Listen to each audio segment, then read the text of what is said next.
अब आते हैं आज की हालात पे।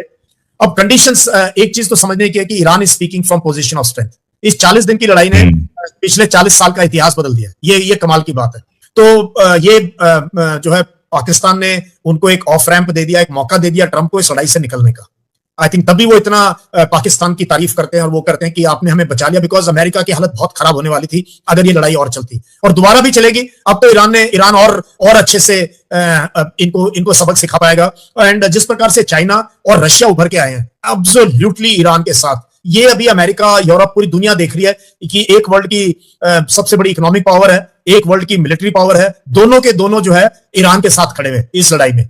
गलती हमारे नैरेटिव में हुई, जो मुझे लगा, हम बहुत खुश हुए पहले दिन जब हिट किया उनके टेरर टारगेट्स को, बट जिस प्रकार का हमें नैरेटिव, जैसे जो नैरेटिव बिल्डिंग अभी हम ईरान की बात कर रहे थे, मुझे ऐसे लग रहा है कि हमारा पूरा का पूरा डोमेस्टिक ऑडियंस को खुश करने के लिए या उनके माइंड को इंपैक्ट करने के लिए रहा। हम इंटरनेशनल स्ट्रेटेजिक स्पेस के अंदर हमारा वॉर अगेंस्ट टेरर, हमारी राइट टू अटैक, जब पहलगाम का मैसेकर हुआ, वो कहीं उभर के नहीं आया। बहुत सारी चीजें अब पीछे मुड़ के देखो तो लगता है कि और सही करी जा सकती थी। जिस तरीके से प्रेस को एड्रेस करने का था, जिस प्रकार से हम अपनी बात को आगे रख सकते थे, सिंबॉलिकली ठीक था, बट जो नैरेटिव की बात है हम कन्विंस नहीं कर पाए इंटरनेशनल कम्युनिटी को। डोमेस्टिक ऑडियंस को हमने बहुत फीड किया, और ऊपर से हमारे मीडिया का रोल इतना नेगेटिव था सिंदूर में कि हमारी कोई बात मानने के लिए तैयार ही नहीं था हमारे मीडिया का। तो जो नैरेटिव उस टाइम पे चला, वो पाकिस्तानी नैरेटिव या जो इंडिपेंडेंट लोग, जैसे आज भी हम मैक्सिमम किसको पढ़ते हैं, जो इंडिपेंडेंट स्ट्रेटेजिक थिंकर्स हैं, राइटर्स हैं, जो ईरान और अमेरिका को दूसरे नजर से देख रहे हैं, उन्हीं की बात को ज्यादा सुना और समझा जाता है। तो वहां कहीं पर मुझे लगता है we could have done better. बहुत देश में लोग जो है भ्रम में है ईरान की लड़ाई को लेकर, और शायद हमारी जितनी वीडियोस रही हैं आपस में, हमने काफी फॉग क्लियर किया है लोगों के माइंड में ईरान को लेकर, उनके लोगों को लेकर, और ये लड़ाई कैसे चली है। पहली बात तो ये है। अब आते हैं आज की हालात पे। अब कंडीशंस एक चीज तो समझने की है कि Iran is speaking from position of strength. इस 40 दिन की लड़ाई ने पिछले 40 साल का इतिहास बदल दिया। ये कमाल की बात है। तो ईरान इज स्पीकिंग। मैंने कहा, हालांकि ये भी है कि ईरान भी सोशल मीडिया पे जो स्टैंड दिखा रहा है उसको आखिरी नहीं मान लेना चाहिए। अंदर की बातचीत में कुछ और कहा जाता है, स्टैंड में कुछ और कहा जाता है, लेकिन मान लीजिए सबके बावजूद लड़ाई दोबारा शुरू होती है तो क्या पोजीशंस बनेंगी, क्या स्थितियां बनेंगी? देखो, मुझे लगता नहीं जो है लड़ाई दोबारा शुरू होगी, एटलीस्ट नॉट नाउ। ये जो epic fury, operation epic fury का तो फ्यूचर मुझे डार्क में लग रहा है, क्योंकि आप देखो ना अमेरिका और उसकी लीडरशिप, पॉलिटिकल लीडरशिप और उनका मिलिट्री का रिलेशनशिप कैसा है, जिसने अपने आर्मी चीफ को सैक कर दिया, जिसने 10-12 टॉप के एडमिरल्स और उनको 72 सर 72 अभी ये खबर आ रही है कि 72 को पीटर हेग्सेथ ने सैक किया है आने के बाद। ये तो अपने आप में कमाल है। उसकी अपनी क्या रिस्पेक्ट है मिलिट्री के अंदर, वो हम अंदाजा लगा सकते हैं अगर इतने लोगों को उन्होंने सैक किया। तो ये जो है पाकिस्तान ने उनको एक ऑफ रैंप दे दिया, एक मौका दे दिया ट्रंप को इस लड़ाई से निकलने का। आई थिंक तभी वो इतना पाकिस्तान की तारीफ करते हैं और वो करते हैं कि आपने हमें बचा लिया, बिकॉज अमेरिका की हालत बहुत खराब होने वाली थी अगर ये लड़ाई और चलती, और दोबारा भी चलेगी। अब तो ईरान और अच्छे से इनको सबक सिखा पाएगा। एंड जिस प्रकार से चाइना और रशिया उभर के आए हैं एब्सोल्युटली ईरान के साथ, ये अभी अमेरिका, यूरोप, पूरी दुनिया देख रही है कि एक वर्ल्ड की सबसे बड़ी इकोनॉमिक पावर है, एक वर्ल्ड की मिलिट्री पावर है, दोनों के दोनों जो है ईरान के साथ खड़े हुए इस लड़ाई में। और यूरोप के देश भी अगर ईरान के साथ नहीं खड़े तो अमेरिका के साथ तो बिल्कुल नहीं खड़े। तो इसलिए जो है अमेरिका बहुत अलग थलग हो गया था, इजराइल भी बहुत अलग थलग हो रखा था, और इनको बहुत ज्यादा नुकसान हुआ है for a country like America. हम कंपेयर नहीं कर सकते, नुकसान तो ज्यादा ईरान का ही हुआ होगा, लेकिन फिर भी अमेरिका को काफी उनकी बेसेस को हिट किया है, उनका बहुत कॉस्टली एयरफोर्स के एयरक्राफ्ट, हेलीकॉप्टर्स वो हिट हुए हैं, लाखों करोड़ रुपए के उनके जो रडार सिस्टम्स लगे हुए थे, जो एंटी मिसाइल उनके थार्ड के बैटरीज हैं, पैट्रियट के हैं, जो उन्होंने बहुत ही सोफिस्टिकेटेड रडार्स लगा रखे थे अपनी अपनी बेसेस में, काफी हिट हुए हैं। तो आई थिंक उन्होंने सबक ले लिया कि किसी तरीके से जो भी बचा खुची अपनी जित इस लड़ाई से बचा सकते हो, निकल लो।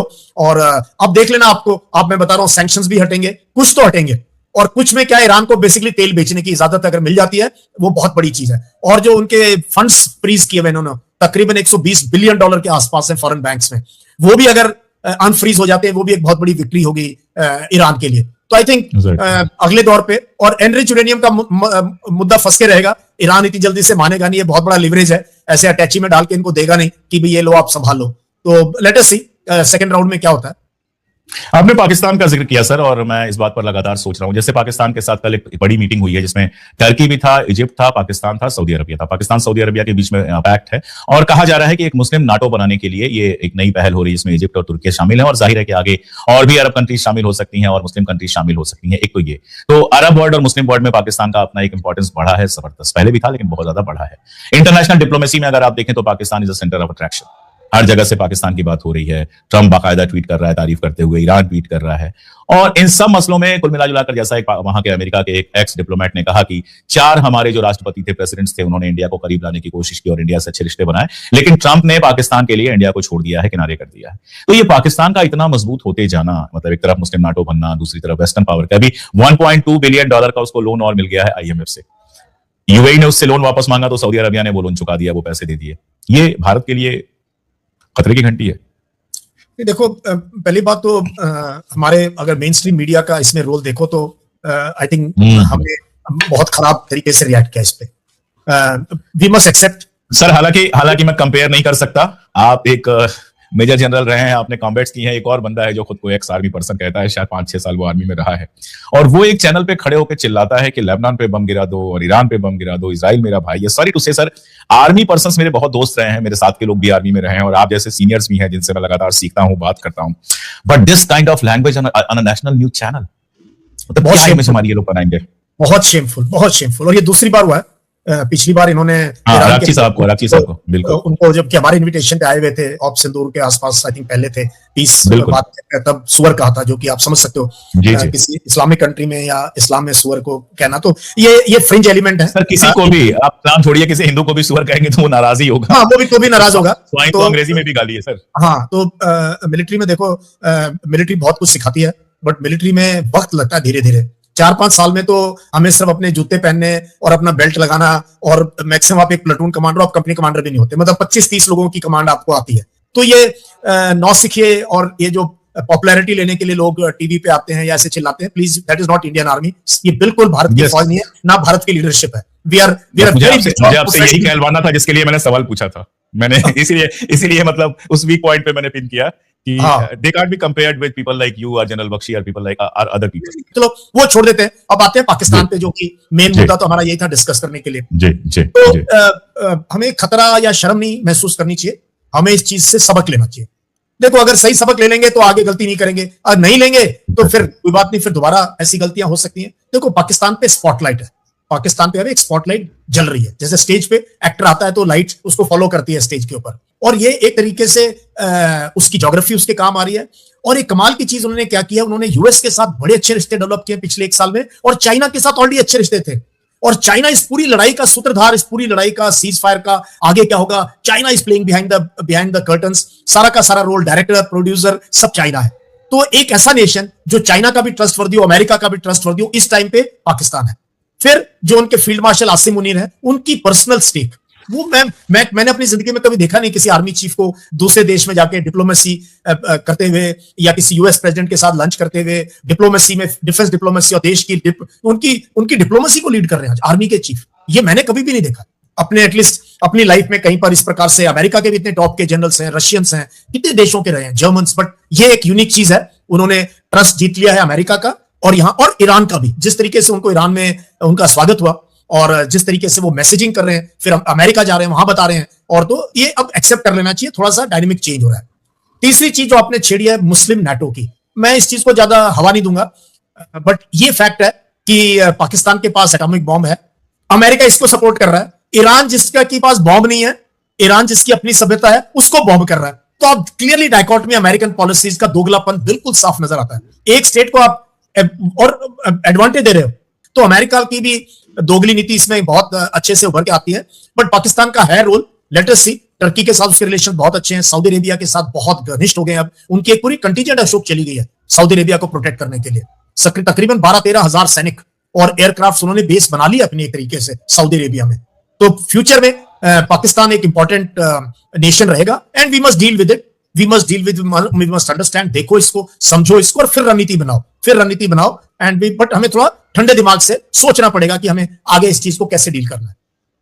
इसमें एक सवाल और सर कि एक आर्टिकल आया था स्क्रॉल में जिसमें यूएस के एक राजनयिक थे, उनका बयान था और उन्होंने कहा था कि ऑपरेशन सिंदूर की वजह से ये सारा कुछ हुआ है। ऑपरेशन सिंदूर को जिस तरह से इंडिया ने डील किया और उसके बाद आसिम मुनीर के रिश्ते अमेरिका से बहुत अच्छे हुए और उनका कहना था कि अगर ऑपरेशन सिंदूर नहीं हुआ होता तो आज पाकिस्तान पर स्पॉटलाइट नहीं होती। तो क्या ऑपरेशन सिंदूर बड़ी गलती थी? कहाँ गलती हो गई? नहीं, गलती हमारे नैरेटिव में हुई। जो मुझे जो लगा, हम बहुत खुश हुए पहले दिन जब हिट किया उनके टेरर टारगेट्स को, बट जिस प्रकार का हमें नैरेटिव, जैसे जो नैरेटिव बिल्डिंग अभी हम ईरान की बात कर रहे थे, हमारा, मुझे ऐसे लग रहा है कि हमारा पूरा का पूरा डोमेस्टिक ऑडियंस को खुश करने के लिए या उनके माइंड को इंपैक्ट करने के लिए रहा। हम इंटरनेशनल स्ट्रेटेजिक स्पेस के अंदर हमारा वॉर अगेंस्ट टेरर, हमारी राइट टू अटैक, जब पहलगाम का मैसेकर हुआ, वो कहीं उभर के नहीं आया। बहुत सारी चीजें अब पीछे मुड़ के देखो तो लगता है कि और सही करी जा सकती थी। जिस तरीके से प्रेस को एड्रेस करने का था, जिस प्रकार से हम अपनी बात को आगे रख सकते थे, सिंबॉलिकली ठीक था, बट जो नैरेटिव की बात है, हम कन्विंस नहीं कर पाए इंटरनेशनल कम्युनिटी को। डोमेस्टिक ऑडियंस को हमने बहुत फीड किया और ऊपर से हमारे मीडिया का रोल इतना नेगेटिव था सिंदूर में कि हमारी कोई बात मानने के लिए तैयार ही नहीं था हमारे मीडिया का। तो जो नैरेटिव उस टाइम पे चला, वो पाकिस्तानी नैरेटिव या जो इंडिपेंडेंट लोग, जैसे आज भी हम मैक्सिमम किसको पढ़ते हैं, जो इंडिपेंडेंट स्ट्रेटेजिक थिंकर्स हैं, राइटर्स हैं, जो ईरान और अमेरिका को दूसरे नजर से देख रहे हैं, उन्हीं की बात को ज्यादा सुना और समझा जाता है। तो वहां कहीं पर मुझे लगता है we could have done better. Iran और अमेरिका के दरमियान जो सीज़ फायर है वो आज रात खत्म होने जा रहा है और ज़रा इस्लामाबाद में अब दोबारा कहते हैं दूसरा राउंड होने जा रहा है ईरान और अमेरिका के दरमियान। उसके ऊपर कहते हैं अब सबकी अपना नज़रें लगी पड़ी कि इस मुज़ाकरात का अगर होता है तो इसका अपना क्या अपना रिजल्ट निकलेगा, क्या इसका अपना नतीजा निकलेगा। क्योंकि डोनाल्ड ट्रंप कहते हैं ना, बीच में कहते हैं मुज़ाकरात की भी बात भी करते रहते हैं, उसके बाद बीच में अपना धमकियाँ भी लगाते रहते हैं कि अगर मुज़ाकरात नाकाम हो गए तो हम ये कर देंगे, वो कर देंगे। और ज़रा भारतीय मीडिया भी कहते हैं ज़रा उनको अपनी पड़ी, क्योंकि ज़रा पहले तो खैर ईरान के साथ उनके अपना तल्लुकात काफ़ी ख़राब हो गए, अमेरिका भी उनको अपना ज़्यादा मुँह नहीं लगा रहा। इसराइल की हमायत करने के बाद ज़रा मोदी सरकार खुद कहते हैं पूरे भारत में उनको तनकीद का सामना करना पड़ा है कि तुमने इसराइल को कहते हैं अपना बाप मार के, यानी कि पूरी दुनिया से अपने आप को अलग थलग कर लिया है। पूरी दुनिया में कोई भी कहते हैं भारत को कहते हैं मुंह लगाने के लिए तैयार नहीं है। बाकी आप इसी तरह का मजीद इंडियन मीडिया की रिएक्शन वीडियो हमारे चैनल को देखना चाहते हैं तो हमारे चैनल को कर लाइक, सब्सक्राइब, शेयर करने के लिए वीडियो में आपसे दोबारा मिलते हैं।